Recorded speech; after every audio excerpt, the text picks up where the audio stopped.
नमस्कार मित्रों, ज्योतिष गंगा के आज के एपिसोड में आप लोगों का हार्दिक स्वागत है। मान्यता है कि भगवान शिव ने माता पार्वती को उनके पूर्व जन्म के बारे में याद दिलाने के लिए यह कथा सुनाई थी, जो कुछ इस प्रकार है। भगवान शिव माता पार्वती से कहते हैं, हे पार्वती, तुमने मुझे वर के रूप में पाने के लिए घोर तपस्या की थी। तुमने अन्न जल त्याग कर सूखे पत्ते खाए, सर्दी में तुमने लगातार पानी में रहकर तपस्या की। वैशाख की गर्मी में पंचाग्नि और सूर्य के ताप से खुद को तपाया।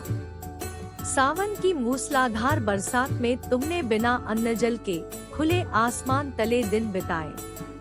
तुम्हारे इस घोर कष्ट वाली तपस्या से तुम्हारे पिता गिरिराज काफी दुखी और बेहद नाराज थे। तुम्हारी इतनी घोर तपस्या और तुम्हारे पिता की नाराजगी को देखकर एक दिन नारद जी तुम्हारे घर आए।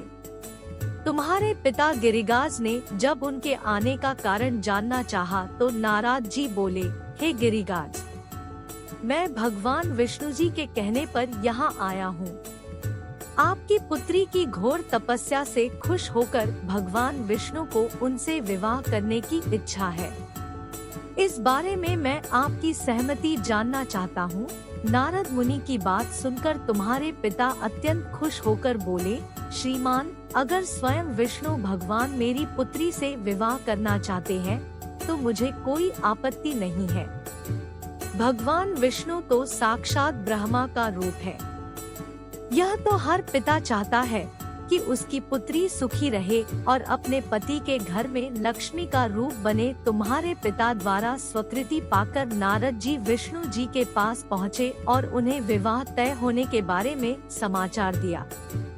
इस बीच जब तुम्हें इस बात की जानकारी मिली तो तुम बहुत ज्यादा दुखी हो गई। तुम्हें दुखी देखकर तुम्हारी सहेली ने तुमसे दुख का कारण पूछा। तब तुमने कहा, मैं सच्चे मन से भगवान शिव को ही अपना पति मान चुकी हूँ, लेकिन मेरे पिताजी ने विष्णु जी के साथ मेरा विवाह तय कर दिया है। मैं इतनी धर्म संकट में हूँ कि मेरे पास जान देने के अलावा कोई और दूसरा उपाय नहीं है। तुम्हारी सहेली ने तुम्हें हिम्मत देते हुए कहा कि संकट के समय धैर्य रखने की आवश्यकता होती है। तुम मेरे साथ घने जंगल में चलो जहाँ साधना भी की जाती है। वहाँ पर तुम्हें तुम्हारे पिता नहीं ढूंढ पाएंगे।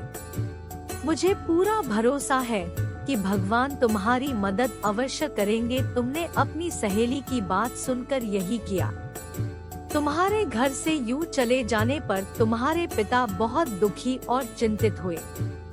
वो उस दौरान ये सोचने लगे कि मैंने अपनी पुत्री का विवाह विष्णु जी से तय करा दिया है। अगर भगवान विष्णु बारात लेकर आए और पुत्री यहाँ नहीं मिली तो बहुत अपमान सहना पड़ेगा। तुम्हारे पिता ने तुम्हें चारों ओर खोजना शुरू कर दिया। उधर तुम नदी किनारे एक गुफा में पूरे मन से मेरी आराधना में डूब गई। फिर तुमने रेत से एक शिवलिंग बनाई। रात भर तुमने मेरी स्तुति में भजन जागरण किया। तुमने बिना अन्न जल ग्रहण किए मेरा ध्यान किया। तुम्हारी इस कठोर तपस्या से मेरा आसन हिल गया और मैं तुम्हारे पास पहुंचा। मैंने तुम्हें तुम्हारी इच्छा का कोई वर मांगने को कहा। तुमने तब मुझे अपने सामने पाकर कहा कि मैं आपको सच्चे मन से अपना पति मान चुकी हूँ। अगर आप सच में मेरी इस तपस्या से खुश होकर मेरे सामने आए हैं तो मुझे अपनी पत्नी के रूप में अपना लीजिए। मैं तुम्हारी बात सुनकर तथास्तु कहकर कैलाश की ओर चला गया।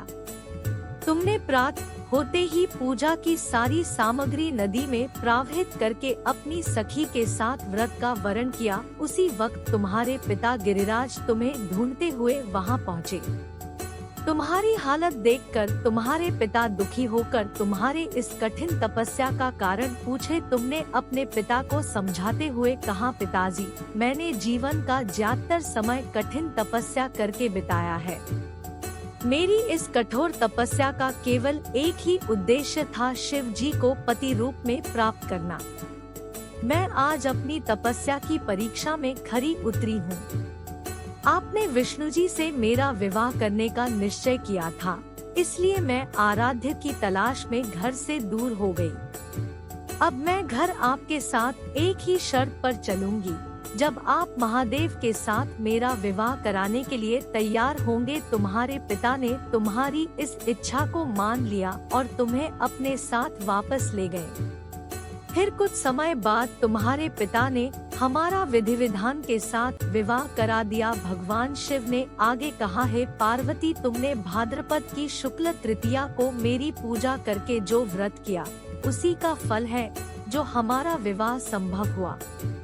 इस व्रत का ये महत्व है कि जो भी अविवाहित कन्या इस व्रत को करती है, उसे गुणी, विद्वान व धनवान वर पाने का सौभाग्य मिलता है।